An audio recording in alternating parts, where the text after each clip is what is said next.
Now it is time for our final panel of the day, one that I have been personally looking forward to.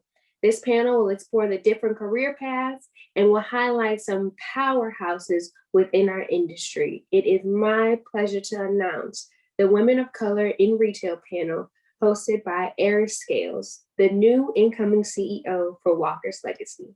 All right, so I want to start with saying that, first and foremost, I would be remiss if as the incoming CEO of Walker's Legacy Foundation and the new managing director of Walker's Legacy, if I just didn't take a moment to thank NRF for this partnership, to thank all of today's attendees and the team who I know has worked so hard to make sure that this summit was executed without any glitches. It has been absolutely perfect. The DJs kept us energized all day. So I've loved everything. And it's been really good information that's been shared. And so as I think about what we're going to talk about today, I really think it's a great bookend to everything that's been discussed, right? We've heard around mentorships, we've talked about branding, we've talked about what it takes to be a maker and a founder. And so we get to speak with you, rock stars, around the other side, which is, career paths into retail, and really what is being done to make sure that women of color, people of color are being better represented, but not just represented, but supported once they get into these roles. And then also just reminding people that there's lots of ways to enter into this space. That is not just about being on the sales side or the marketing side, but there's finance, there's product development, there's just so much that goes into it, logistics, e-commerce. So there's a lot of things that are evolving, and we wanna make sure that our attendees who are joining us today are really aware of what's being done to support them in that path. So in order to have this amazing conversation, and I know we only have about 30 minutes, so we're gonna be moving through quickly. I wanna make sure that you guys know who's joining me right now in this session. So we have Baja Johnson, who is the head of customer belonging. I love this, equality at Gap. So hello, I love that title, belonging, that's fantastic. We also have Jamila, I want to make sure I'm saying that correctly because yes, people butcher it all the time. All right, so we have Jamila Davis Hernandez, who's a VP with Saks Fifth Avenue, really focusing on the men's footwear and accessory side. And then Shantae Lundy, who's a creator and founder for Black Girl Sunscreen. Hi, ladies. hi, so happy to be here. Fantastic, and I know your time is precious. So we do thank you for taking time out of your day to join us today. So I'm going to kind of set the tone and just kind of start with a general question, and then I have some specifics for each of you that I would love to go a little deeper. But I really want to start with, as we look at the retail industry, and I think about when I was growing up, I didn't necessarily see a lot of images or even leaders who look like me. And I feel like nowadays I'm starting to see more. But I want to hear from you. What do you think around the progress that's been made and kind of what is behind that progress that's being made to be more reflective and representative of diverse people in retail? And any of you can start with that. I guess I'll start. Again, I'm just so happy to be here, and you guys can take all the time you need. I will push out whatever meeting I have for just to give you guys information and education. So I think we've come a little bit of a long way. It's really, I'm really happy to see when I travel to Europe that my European counterparts are really engaged with what I have to say, which was very refreshing. As a Black woman, you're traveling to Europe, you don't see yourself quite often. And then you're going into these spaces with people that speak another language that don't look like you, and they are really engaged in what you have to say. So that's refreshing because a lot of these fashion houses headquarters are based in Europe. So that's great to see that they're open to hear, my opinion, and they, my seat at the table, and they are really engaged because of how they feel about Black culture. They love it. They want to learn more about it. So that's the plus side.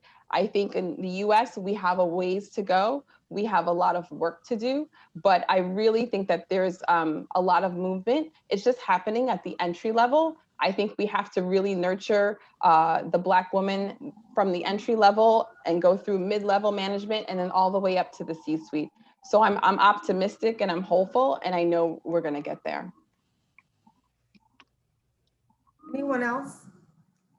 Yeah, I'd say, I think the beauty of being Black in this industry is, I think all of us on this call would really assert that we've been here, right? We've been in the industry, we've been in different spaces within the industry. And why it feels like now there's a resurgence of, seeing people who look like you is because I think now we're being recognized for being in the industry and being placed in positions where we can have really long-standing change and impact. If you ever hear Harlem's Fashion Row founder Brandis Daniels speak, she always talks about how Black is the new Black. And it really is that asserting that we have been here. And now is just the time to make sure that we are in positions to allow for people to see us in everything we do, whether it's sitting at the head of the table as the lead merchant, marketer, the CEO, whether it's being in a position to ensure that the models that we cast reflect the communities that we serve. It's about having that position to bring people along the journey with you so that it is the standard that we are shown to future generations. And it's really amazing to me, I think, how much change has been made, because I think never before, I won't even say never before this reckoning that we had in 2020, but I think never before in probably the decades that the industry has really been prevalent, right? Have we seen such an uprising of customers and employees as stakeholders saying it is now the mandate that we must show our communities everywhere. We must be in every room and have the seats that actually make the difference. I love that one word you said was standard. It's like the standard. And in order for there to be progress, which I hate to even say, like there has to be progress made, and it's really changing what the standards are and evolving what the standards are, and that we have been here. It's like we have been here. Yeah. That this standard is different. I think we're starting to see more representation. Shantae, did you have anything that you wanted to add to that question? I always have something to add. I think that for us to remain here and to remain in the spotlight, for me, it's about empowering other women and just helping us all come along. And that's what I want to continue to see. And not like it be fake, it be really authentic and genuine. And if you say like, okay, this is my sister, then really mean it. And I'm saying this because it might be a little out of context, but what has happened normally is that people aren't really standing behind their word. Women of color and Black women aren't really for the next sister, but they say they are. But the only way for us to prevail and to continue serving Black excellence is to really bring the women that are doing great things and the women that are trying to do great things along with each other. So that's my message for this, because it's meaningful to me. Like, let's all really help each other. Let's not always take the opportunity. Let's give it to the sister that, hey, she might benefit a little bit more than I will from this. I love that. Absolutely. Our word needs to be our bond. And I tell people, and particularly as I start thinking about this new path that I'm venturing into with Walker's Legacy, folks like, oh, well, there's so many organizations who are focused on Black women right now, Black women entrepreneurs. And I say, one, there can never be too many. And two, there is enough room for all of us to be at the table. Like we all bring, I think, certain values and assets that just continue to help elevate and close these disparities. So to that point, Shantae, I absolutely get it. It's not being afraid that when you're at the table or when you have an opportunity to make sure that we're speaking up to allow for others to also come along. It doesn't take away from us. It just further complements and adds. That's my opinion. And so I would love to go a little deeper with you because you are actually, a founder, right? You're an indie brand. And so, as you've started this business, what one would you say have been some upsides to that? And what have been some challenges to help you through this process of launching your amazing Black Girl sunscreen? Which we probably also don't think that we should be taking advantage of. We need sunscreen, people. Right, yes, we need sunscreen. You do.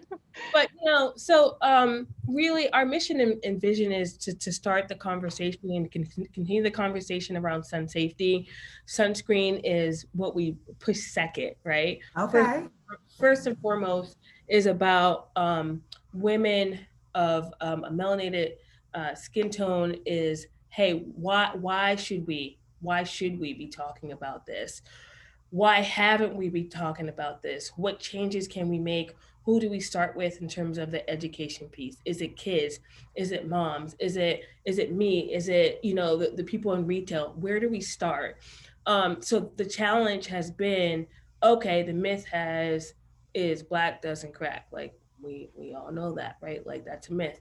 So changing the mindset of a community and a demographic is really not easy, because it's kind of like, well, why are you talking to us about this, Shantae? Why are you trying to take our superpower away? Our melanin is our shield, right? And when you come and say, well, oh, you should wear sunscreen, you should protect your skin, it's just like, no, like I've been good for all of my life. So I would say that was the number one challenge for Black Girl Sunscreen, not necessarily being an indie brand, but what we were talking about. Um, and then I think that for most growing businesses, lack of financial support is outstanding, right? Like how do you grow without the resources that you need to grow? Um, and then the upside is that we've had an overwhelming amount of support from ladies, and I'm sure there's someone on this call, in this room, that has supported Black Girl Sunscreen, and we are just so grateful and thankful that we have Black women behind us, because we wouldn't be here. So that's really the upside of starting Black Girl Sunscreen, is we are truly about collaboration. We are truly about empowering and uplifting a voice that has not been heard in this space ever before. And we're doing it at such a high level. Um, we're growing. We are employing Black women, Black men, in our growing organization. And we are authentically ourselves. If you go to our social media channels, we go to our website, and here I am, super raw and genuine. And I think that it's appreciated. So that's really the upside of starting Black Girl Sunscreen, is I'm allowed to be who I am, and I've created something because I personally um, couldn't find it. Like I remember even wearing makeup in high school, and my lighter skin counterparts, they had all types of foundations. Granted, they might be like kind of orange up here and really, light down here, or vice versa. They could walk in CVS and find that foundation. Whereas, I mean, I didn't have anything. It was almost as bad as wearing coffee colored tights, right? We didn't have blue tights. So from that perspective, right? And I know I'm taking us back because it's been a minute since that we've faced that, but it's the same thing with sun care. Nothing made us feel good or look good while having fun in the sun. So there are many challenges and so much upside, more upside than challenges. But for Black Girl Sunscreen, that's the main one. I love how you led first and foremost with education, and then, is the product. And so I think so much of what we need to do just across the board in all of our industries is really figure out ways to continue to educate our peers and our colleagues, especially as it relates to issues and topics that directly impact Black women. And so as I think about these ways in which we're expanding, increasing knowledge and understanding of issues that impact us, I would love to hear from you, Jamila, about the work that you're doing as part of the Black in Fashion Council, and ways that you have found to really be able to promote women of color in that fashion industry, which I think we could all have a lot of things to say about that, but we are seeing Yes. more diverse representation. And so clearly you're at the forefront with this, council trying to change that narrative and advance that. So can you talk more about what you're doing there? Sure, I would love to. So first and foremost, in terms of like elevating Black women, look at our founders for Black in Fashion Council. Lindsay and Sandrine are dynamic, and they are a perfect example of what Black women can do in fashion. So having them at the forefront of this being the face of Black in Fashion Council, it's exposing them to new audiences that didn't even know that, you know, women like this existed. So they've been a great, great mentors and also just great examples. The other thing that we've been doing is spotlighting Black designers. We just did a collaboration with IMG designer for New York Fashion Week, and we were able to highlight 2 female Black designers. And that was a platform that they never had before. So that was been amazing. And then also we've been doing panels about industry jobs that people might not know about, hearing from industry insiders and allowing Black women to say, you know, if I want to go into the fashion industry, let me give information, education, knowledge. That is what's key. There's so many layers to fashion. A lot of times I call them the sexy jobs, designer, the sexy job, stylist. But there is so many other, it's just, there's so many layers and so many opportunities to go into this fashion industry and be really successful. So providing that education through panels is really key. And then first and foremost, like, yes, we want Black women to be hired into fashion companies, but how can they be successful? How can they be their authentic selves? And the Black in Fashion Council has really been working towards that. And that's why when you partner with the Black in Fashion Council, is a 3-year commitment. This is not one and done. This is not an Instagram post. This is not a TikTok. This is literally commitment. We want to see the change that in this industry that will allow Black women to be successful. I love it. I love that. And I know, Baja, you guys, and I won't say it's similar, but you also at Gap have pushed or created the Gap's Color Proud Council.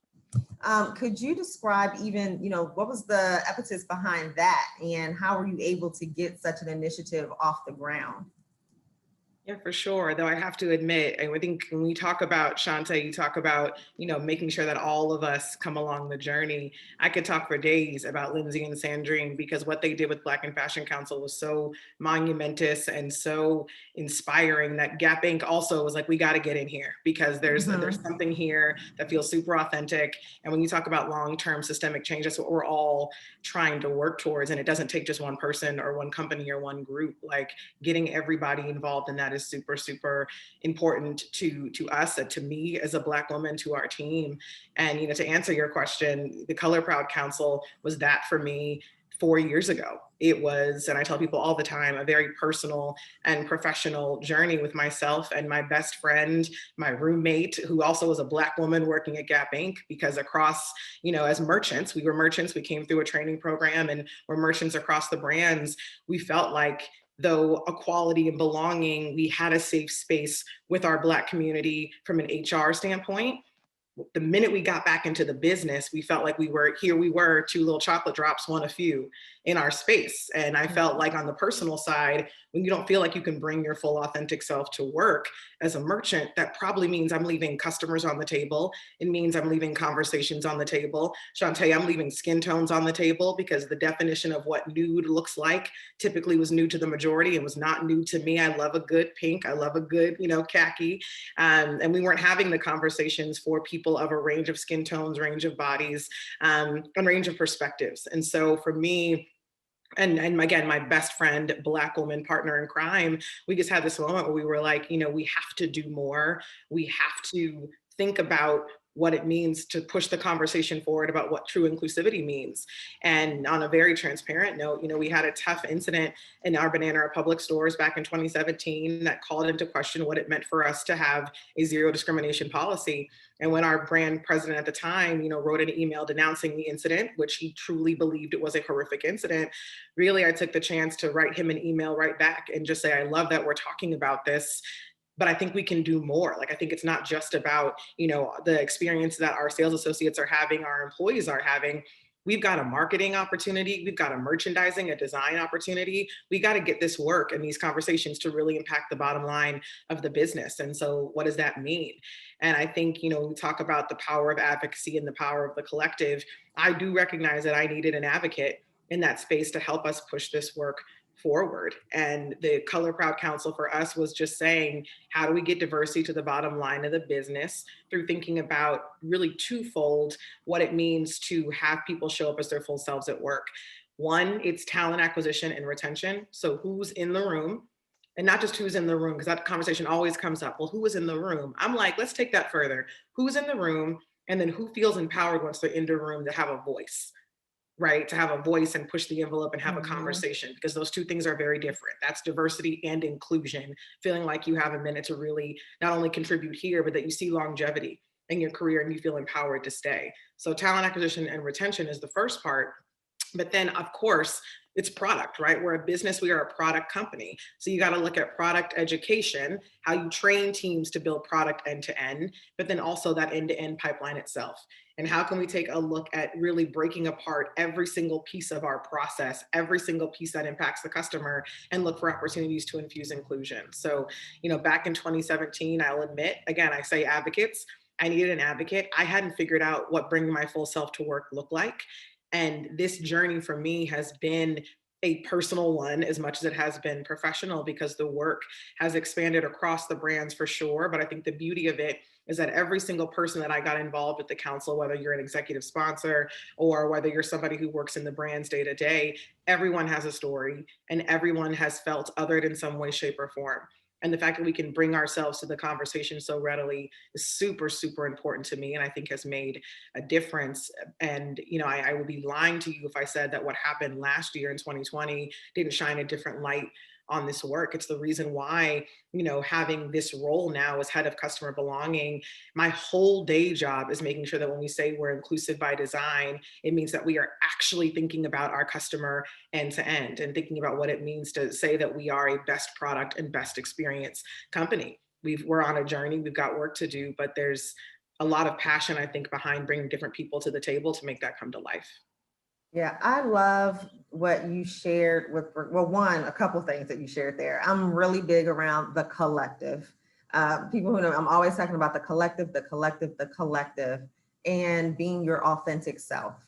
I talk often around, yes, Black women, we are winning right now. We're being given a lot of opportunities to lead and to show up in ways that we've never been able to show up before. But we also know that when we get into these roles or opportunities, that our retention rate or the length of service in which we are the CEO or the chief, is limited compared to our counterparts. And sometimes that has to do with just a misunderstanding, or culturally, there might be a miss, or not having the networks or the resources to support us when we're in these roles.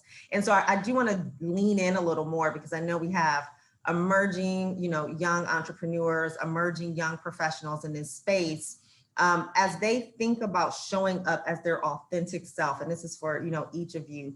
How have you been able to do that and still get the support or the buy-in from leadership or colleagues to remain on a career trajectory such as the ones that you've had?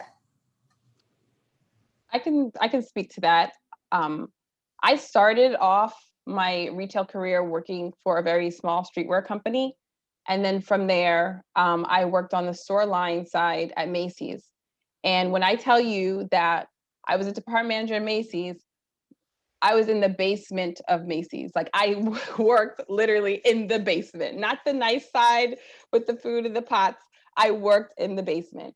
And when I made that transition into like luxury retail, I was working on the sales floor. I was a manager of the sales floor. I loved dealing with customers. I loved dealing with product.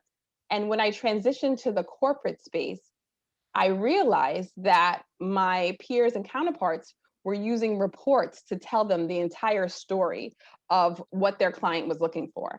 And obviously, a report is helpful. Yes, data definitely helps. But unless you're seeing, touching, feeling, engaging with this client, you're not getting the full story, right? So when I got into the corporate space, I felt like we would be in these meetings and my light bulb will go over my head and say, hey, wait, I know what they're talking about. Oh, yes, I can give a perspective that no one in this room has. So I slowly, over time, started bringing that perspective to the table, a perspective that no one ever had, because no one had my traditional career path. So for a lot of you who are working retail, shout out to Baja at the Gap. That's where I worked over during my college years seasonally. Great support system there. Also, they also hired my college friends too. So they supported HBCUs back in the day. So shout out to Gap. But I realized I had a voice. I had an opinion that no one else could bring to the table. So over time, and of course with sponsorship and mentorship, and again, there weren't a lot of people that looked like me, right? So I had to get mentorship with people that I felt a genuine connection with. And I tell you all right now, if you have a genuine connection with someone, or if there's someone that you look up to and you're like, she's bad, I want to be like her, make that connection. I used to, attack people in the elevator. Hi, hi, hi. Like, and I used to, or in the cafeteria, hi, and then I would just introduce myself. And over time, people realized my name started coming up. And with my mentorship and sponsorship, they were like, oh, yes, she's great, right? And I think I realized I'm going to keep talking. I'm going to keep giving information and data. Data is like diamonds. Information is that is the key. And you young people have all the information. You have all the diamonds, and no one's going to ever turn away from a diamond. So don't be discouraged. Keep hearing your voice. I always say frequency over time. You can say something once and you think, well, I said that already. Twice, well, I said that already. Frequency over time. So my brand has always been, if we're going to go after something and we're do something and I get turned down, no, I'm right back. Hi, I am like a jack in the box. You cannot get rid of me. I will keep coming back, because what I don't want to happen is my expertise that I have in around products be put to the side, and then someone come back 6 months, 2 months later and say, what about this idea? And they're going to be like, great idea, John. And I'm like, I said that once or twice. You have to keep saying it over and over again. If you really believe in it, passion equals payoff. Take that passion and you'll definitely get the payoff. Love that. Anything else to add, Baja or Shante? Honestly, so coming, just having a different perspective on your question, Baja, you said something that made question marks come up in my mind, and you said I had to learn how to come to work 100%. And I wanted to understand what that meant for you, right? As I continue to grow my company, some days will be solid for someone, and some days I'm like, where were you mentally at today, right? So what does that really mean for you? And that's such a great question. And I'm telling you, if you would have asked me this maybe 3-4 years ago, I would not have had an answer for you, because I hadn't figured it out myself. And I think back to what was just said around sponsorship and mentorship. My leader always says to me that people of color are over mentored and under sponsored. And that mentoring, that's a whole word right there. That's a whole word right there. Oh, I'm gonna answer your question, because I say the over mentored, because I think a lot of times there is this corporate way, right? This way that we have had to be digestible, to be palatable in these spaces where people aren't used to seeing us. And I think mentorship in the past has meant, let me teach you. Let me teach you how to get your name out here. People can't pronounce Baja. Okay, correct it one time, keep moving, right? Wear your hair like this, do this. Like it's been this over mentoring to fit in. But the sponsorship is basically somebody acknowledging who you are as you are, and then advocating for you when you're not in the room. But that doesn't happen until you actually figure out who you need to be. And to really answer your question, to me, it meant tapping into my superpower. And that is in a lot of these rooms when people look like us, talking about, advocating for the things that only you can. Mm-hmm. Like the perspective that you give in the room as a Black woman, 9 times out of 10 is only something that you can give. And I had to stop looking at that as a differentiator in a bad way. Like, oh Lord, they're gonna say, here Baja is talking about inclusion again, and instead switch it to being a superpower. Because you're right, it really is, there's some things in those rooms that only you can talk about. Like only you can educate people on what it means to bring the melanin out of our skin when we're talking about skincare and sun care, right? Like not everybody in that collective of beauty makers can talk about that, only you can. And I think that the pivot in my mind was thinking of it as a superpower and a differentiator in a good way, and not something that would make me stick out for all the wrong reasons. It's the right reasons. And I wish it didn't take as long for me to get there. I had to get over all those old adages that people had told you about what it means to be the only. And right. I think we got lucky. I'll say, I feel like I got lucky by having sponsors who asked me about me. And it took like somebody to say, like, I see you and I want to actually hear about your perspective. And the minute somebody asked me, I couldn't shut up after that. Like, I needed somebody to tell me that it was okay to be like fully me and that they would have me when I wasn't there. I love it. So I can't believe it. We're at the end.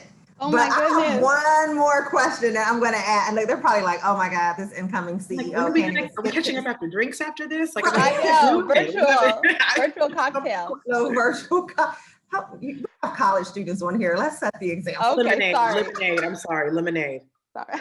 Lemonade, no, we stop. But I do want to just ask one last question before we wrap up, because, thinking about the future of the industry.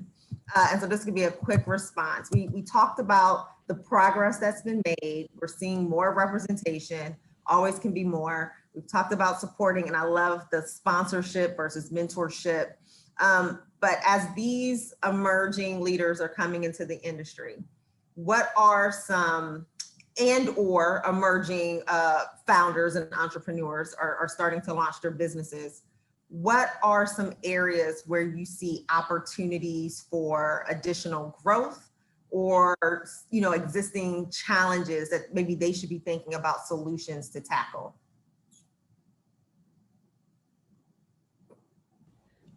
Just being in the CPG space, I see that we're leaning towards beauty. It's such a lucrative industry, and so I totally get it.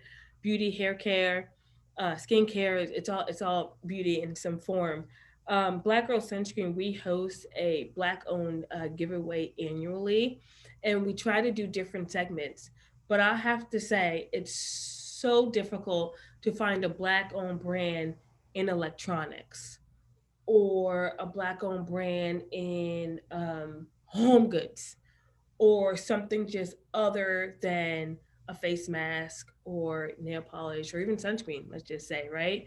So I think that there's so much more for us to do in the space of ownership, providing different services. And it shouldn't be limited just to, for example, tech, right? Like where are we in this space? Where are we in a lot of spaces? So it's not just one, it's many. And because I'm constantly looking, who's a Black-owned chef? Who is a person that makes these plants? That's right. Seriously, right? If you really want to be all Black something, it's very, very difficult to do that. Not saying that you want to be, but if you wanted to not think about it and be kind of all white, or you're supporting a brand and don't really know who's behind it, it's typically our lighter skin counterparts. So why can't it be subconsciously our own? That's how I think about that. Yeah, I would piggyback off of what Shantae was saying. One of my favorite documentaries on Netflix was something called She Did That. And we are on the right side of the numbers. 2 million new Black women-owned businesses. 2 million. 51 billion with a B in revenue. We have the numbers are in our favor, ladies. Yes. We can do this. And to Shantae's point, it doesn't just have to be hair care and beauty. We have the numbers. If you wanted to go into any type of industry, you have the trajectory. It is happening. It is in our favor. We have the momentum. So explore. And I love Gen Z because you guys are fearless. I mean, you are fearless. And I look at what some of, my assistants doing. I'm like, wow, they're in it. They're strong. Like, let's go. Let's go. Okay. I'm going to put my little Gen X to the side and I'm going to say, you know what? I'm going to take some fearless tips from these Gen Zers who want to be authentic. They are not fake. Don't try it. So I would just say to all of the budding entrepreneurs, the numbers are in our favor and you can do it, and seek information. There is information everywhere. And again, we're in a pandemic. People have time. DM people. But again, in one of the previous segments, someone mentioned if you're DMing people, Make sure you have your tools together. Make sure you have your ducks in a row. Don't DM me like, hey, like, hey, what? Hey, what? Like, you know, you have to make sure that you're ready. This is your pitch session. So the floor is ours, ladies. I love that. Absolutely. Basha, any last closing remarks? Yeah, I mean, I think to piggyback off of you know, my two fellow panelists here, my heartbeat beats for the customer. So I would say keep the customer at the heart of every single thing you do, because now more than ever, customers are willing to tell you what they need. So that means you're identifying the problems to solve. And if you're really tuned in, you can be the ones to solve them. That's all we're doing with retail. If you think about it, we're taking problems to solve and we're giving you solutions that are custom made for you. So I say, team, be really, really tuned in to what the customer is telling you on social, in person, in stores, in your day-to-day, in your conversations with friends and family. You all are the customers. So the more you can tune into the needs and the heartbeat of what is super critical for your customer base, the better you'll be as a retailer. Fantastic. That is a great way to end this. Do not DM me unless you have your stuff together. And think about your customers first and diversify. Don't be afraid. Thank you, thank you, thank you so much, ladies. We appreciate you. Make sure you guys are following them, find them on LinkedIn, find them on social media, learn more about their great skills and what they're bringing to the table. Thank you so much. Thank you. Thank you. Thank you. All righty. Thank you so much, Eris and ladies. That was truly inspiring. Black is the new Black. Setting the standard and genuinely partnering and walking alongside our sisters as a collective is heartwarming and a conversation that definitely needs to be had right now. I'm so excited for the future and glad to know that we have leaders such as you all to look up to. Thank you so much to all of our speakers and attendees for a wonderful summit. There was so much knowledge shared today, and I have absolutely learned so much, and I'm very grateful for all of your time. My name is Amaya Chanel Sims, and it has been a sincere honor serving as your MC for today. Thank you so much.